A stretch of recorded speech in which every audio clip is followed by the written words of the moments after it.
I'm Keerthana and today I'm going to be busting some crazy myths about IIMA. And to do that, I have a very special friend with me, Milana Prakash. Hi, Milana, how are you? Hey Keerthana, I'm good. Thank you. How are you? Amazing. Before we jump into the video, let's start off with a quick introduction about yourself. Sure. So I did my undergrad in mass media and then I worked for around 20 months and then I joined IME. I'm a published author of 3 books that nobody really cares about. They just exist in the cosmos of Amazon. And I like to think I'm a songwriter and I create content around mental health. I'm a trained pianist. I play the guitar, ukulele, etc. Yeah, that's a little bit about me. Amazing. So, without wasting more time, let's just jump straight in the video. So, I asked my 16,000 followers on Instagram any myths, rumors, anything crazy that they've heard about IMA, and this is what they said. Starting off, getting into IMA as a fresher is impossible. You're an example of how it's not impossible. So, it is very, very possible. In fact, 23% of the batch they are freshers, so it's possible. You can definitely do that. Oh, a favorite one of mine. The Two States movie is an actual representation of life at IIMA. What do you have to say for that? Well, for some people who are fortunate, it is. Mm-hmm. Yeah, that's all that I'd like to say about it. But I mean, I think the story is based on real events, Yes, right? To some extent, fictionalized and all of that. But it's true. I mean, if you're lucky enough, you might find your soulmate there. So.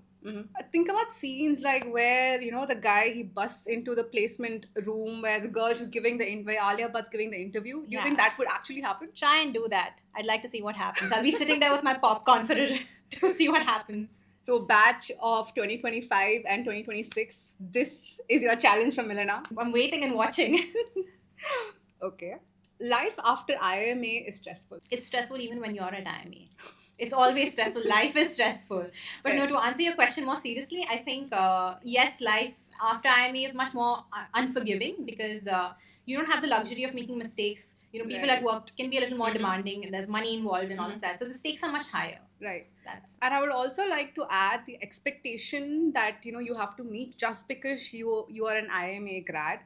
I mean, I feel like personally, from a personal standpoint, you're not allowed to mess up because if you mess up, they'll just be like, oh my God, how can an IMA grad mess up? Yeah. But I feel like beyond, these tags, people or our co-workers and colleagues have to start looking at us for who we are rather than the tags that are associated with us. Yeah. But I think it's very hard for the tag to leave you once you're out of such a college. I mean, they really say it's a double-edged sword. You're branded for life, essentially. Yeah. So, yeah. Mm-hmm. After graduating from IMA, you earn in crores. Milana, do you make crores every month? I think my expression conveys it all. I wish I did. But yeah, I hate to burst the bubble, but it's really not true. Not for everyone. Maybe there are exceptions. Yes. Maybe less than 1% of the batch, they do get like crazy packages that you see, this news headline packages, 2 crore packages, international offers, and so on. Mm-hmm. Yeah. People at IMA don't get more than 2 to 4 hours of sleep. I love this question because I'm a living example of how that's not true. I'd like to say this on record, I've slept for close to 8 to 10 hours every single day on campus. And I have no idea how you do it. I don't think I've slept for more than 4-5 hours on campus during my 2 years there. So I think there's a holy trinity that they talk about, right? Grades, social life, and sleep. You can have only 2 of the 3. And I think I said bye to grades. That's the trade-off I did. So I said sleep is sacrosanct. So there's a very common saying at IMA that deadlines are sacrosanct, but I think sleep is sacrosanct. Right. And I would highly recommend everyone to just sleep at home. This is the best solution for life. And I think you're one of those people who would never reply to texts after 9 p.m. Yeah. And in the morning, I'll get a reply from you at 5 a.m. or 6 a.m. and be like, hey, I just saw your text now. And by then, I would literally just be going to sleep then. Yeah. But it's a matter of prioritization at the end of the day. Okay, on to our next question. You need to be the chosen one to get into IMA. I'm not quite sure what this question means. Is it like the sorting hat in Harry Potter where, it's a hat's put on you and they're like Gryffindor or Slytherin? Yeah, when you said chosen one, I thought of Harry Potter too. I don't know what you mean by that. I mean, the person means by that question, to be honest. But I do think, and maybe you can call me, it's probably just a bit of a superstition, but I do think you need to have it written in your stars somewhere. I'm not saying it's only luck, but a lot of people put in the effort. Not everyone's making it there, right? So I do think there's a small bit of luck factor in it. I agree too, because I feel like you have to be in the right place at the right time to get into IMA, because so many people write the exam every year. Exactly, they're all putting in effort. Yes.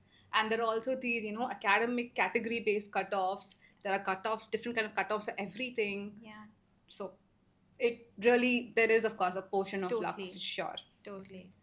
IIMs can't be cracked by average students. I don't think anyone is average. That's my first belief. I think people have different areas of competencies, and I think everyone's innately gifted in some domain or the other. But if maybe not everyone's designed to crack a competitive exam. Mm. And I thought I was one of them too. So if you judge me on a competitive exam spectrum, I'm pretty average. I never cracked the NTSC. I don't even know what my rank was. I never did well in Olympiads. I didn't even get a school rank. That's how bad I was at these things. So in that regard, I think I'm average. And if I couldn't do, and I think I've spoken about this in a video of mine, I wrote the JEE mains. I didn't even clear that. Forget advanced. So I'm pretty average in that domain. I made it. So if I could, I think anyone can. And to add on, I feel like, they're not just looking for really, really smart people, IIMs, because the selection criteria is structured in such a way that everyone gets a shot at it. If it was only based on meritocracy, it would just be like, if you get about 99.9, you're in. Yeah. But it's not the case. We have an interview post that we're also judged on our profile, our extracurriculars, what we've done in our life leading up to that particular moment. So yes, even average students can make it into IIMs. Yeah. Okay, this is an interesting one. IIMs only accept pretty girls. What kind of a question is this? I mean, all the girls are pretty. Exactly. Right? They are beautiful, inside out. Exactly. I think that's a perfect answer, honestly. Yeah. Okay, a follow-up to that. All the boys at IIMA are only after girls. I really hope they're focusing on other things apart from girls, because there's more to life than just having a partner. But, I mean, I don't know. I don't know how to answer this question. What are your thoughts? Or do you think it just seems this way because of the gender ratio there? I think it was Could our be. batch had, 25% girls? Yeah. Around, in that ballpark. Yeah, and like for most guys, I feel like college or MBA is like the last shot at getting a girlfriend, because once you go into work, I feel like finding someone is like super difficult. And don't even get started on like dating apps. It's crazy. It's literally a bloodbath there. True. Especially for guys. Girls, it's different. But then for guys, it's difficult. Yeah. So do you think that's why, there's this like notion that, guys are only after girls in IIMs? I think a lot of people go and do their masters just to find a partner. And to also get a degree, of course. I think it's a, double dhamaka sort of a thing. When you bag both, then it's nothing like it. So are you saying like, IIMs, they give you both your degree and your spouse? If you're lucky, yes. Yeah. Okay. There are surprise quizzes at IIMA. Yeah, that's unfortunately or fortunately the truth.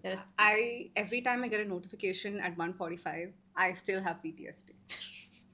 Like, it can be anything. I'm sitting in Dubai, and even if my Dubai number has a message, I will be like, shit, is it a quiz today? Is it a surprise evaluation today?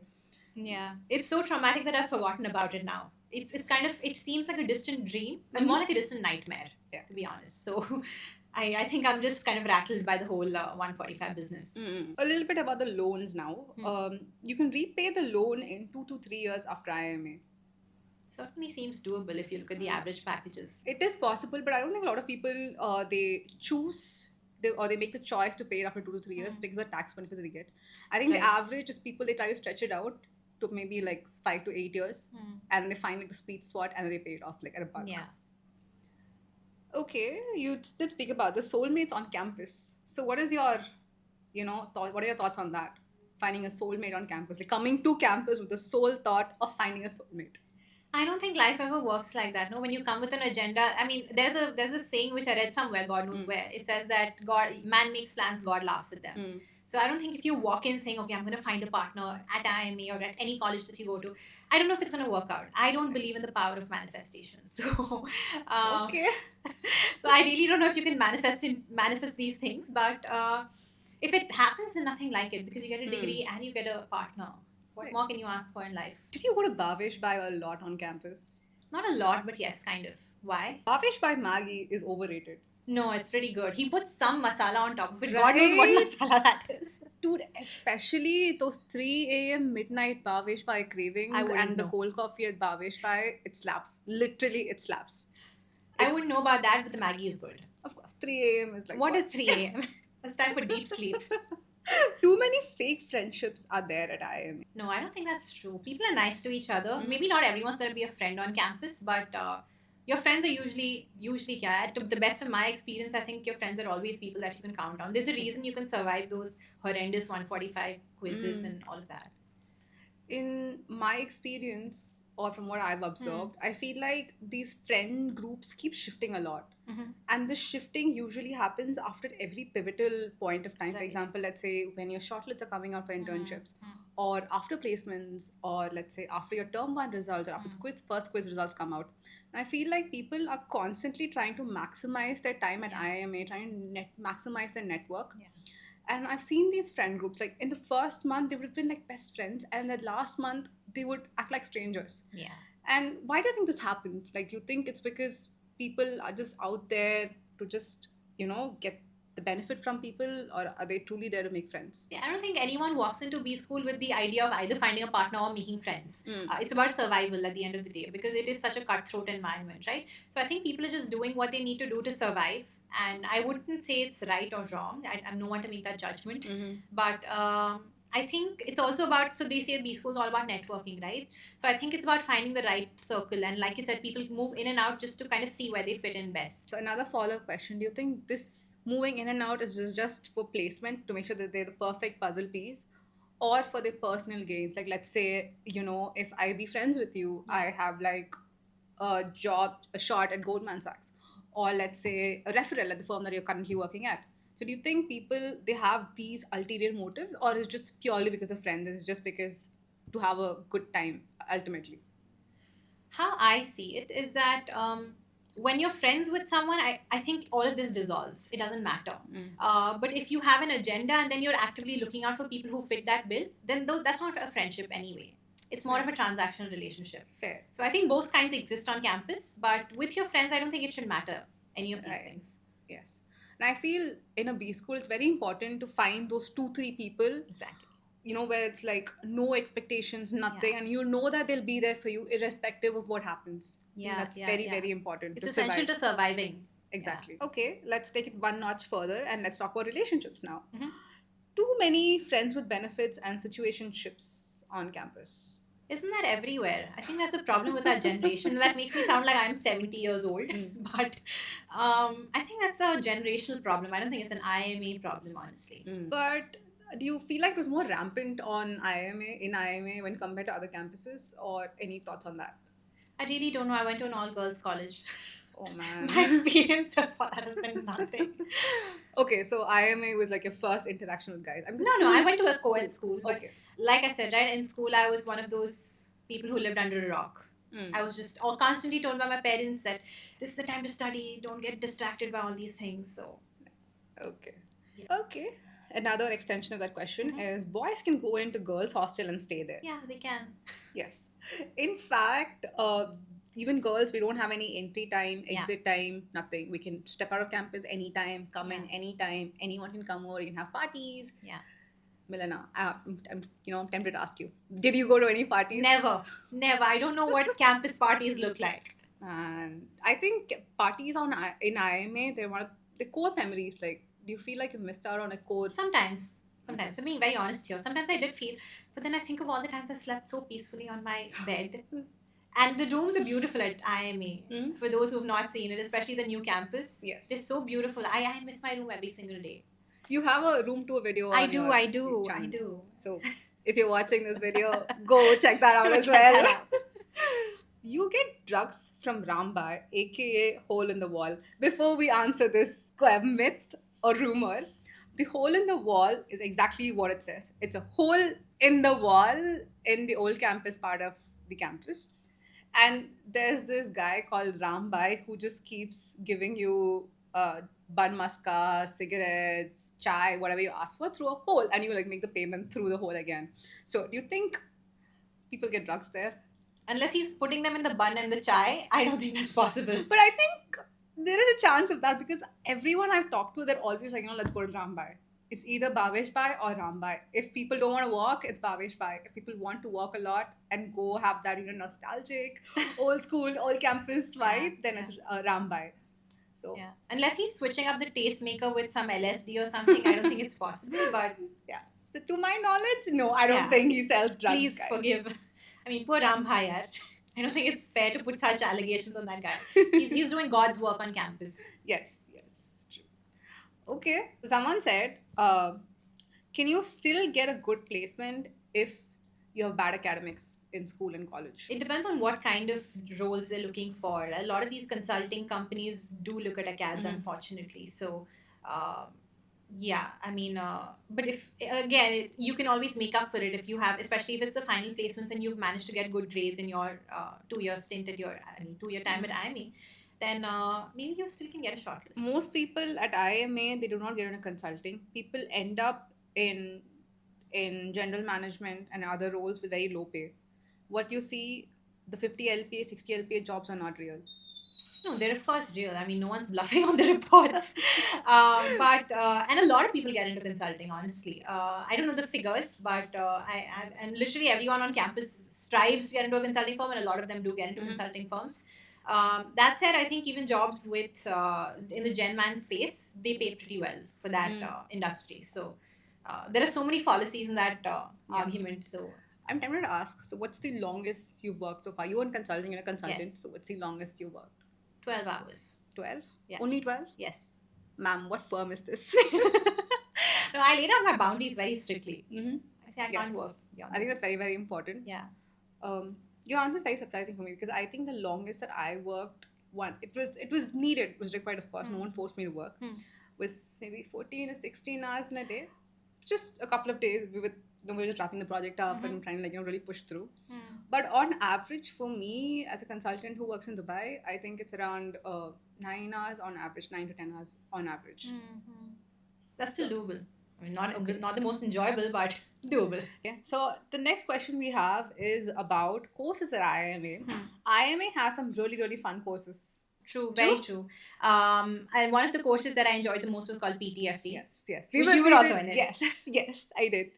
Yeah. So to give some context here, PTFT is a 5-day course that happens between the term breaks, where we're acting in class, we are looking at sociological issues, geopolitical issues, we're trying to understand concepts like lottery of birth, where we also act and interpret and also show other people what our experience have been, our learning from the course. And at the end of every day, I think we had to write like a 1-pager reflection. And we had to read 4-5 books by the end of the course. Yeah, but then he kind of waved it off in the end. He said that you don't have to read them, which was very nice of him. Okay, yes. There were a bunch of compulsory readings, but I think at the end he was just like, it's fine. And we also had a performance at the end of it. I think we were broken down into groups, and then we had to take up one social issue, and then we had to perform on it, which was so much fun. Yes. I think getting 1.5 credits for just doing this. It is the dream, yeah. Yeah, it's the dream. Another course that I really, really liked was this course called Negotiation Strategies. Okay. Did you take it? No, I didn't. Yeah. So it's a really fun course where where the professor doesn't really tell you anything about negotiation. You literally act out negotiation. Like one day you will be like, you'll be like a private investor, and like your partner will be someone who wants funding for their startup, and you literally pretend like you have $10 million like in the back of your pocket, and you negotiate with them. You tell them, no, I want 30% stake, I'll only give you $2 million for it, and they'll be like, no, I will only give you like 20% stake for $2 million. Okay. So you like negotiate, and like each person will also have their personal agendas. We'll have it in like the fact sheet, where instruction will be given to you to say close the deal at, let's say, 5 million for 80% of the stake. And it's about how you negotiate, how you play like these mind games, and try to get the person to like come down. So you won't have visibility on what my agenda is, and I won't have visibility on yours, but it's about how we try to figure out what ulterior motives are, and then we come to that middle point, and then the winner group is essentially the one who reaches the perfect midpoint. Right. I also liked Elephants and Cheetahs. Yes. Did you take it? Yes, I did. I think everyone on campus kind of takes it at one point or the other. Yes. It was offered twice. So I think Professor Saril is something else. Like if you've never taken one of his courses on campus, then you're definitely missing out. Yeah, true. So if you're getting into IMA or you're going into second year, then please make sure you take this one course. It's like a must do. So with this, we come to the end of our video. So thank you so much for busting myths about IMA with me. Thank you for these questions. I mean, people who've asked them, spectacular. Okay. Awesome.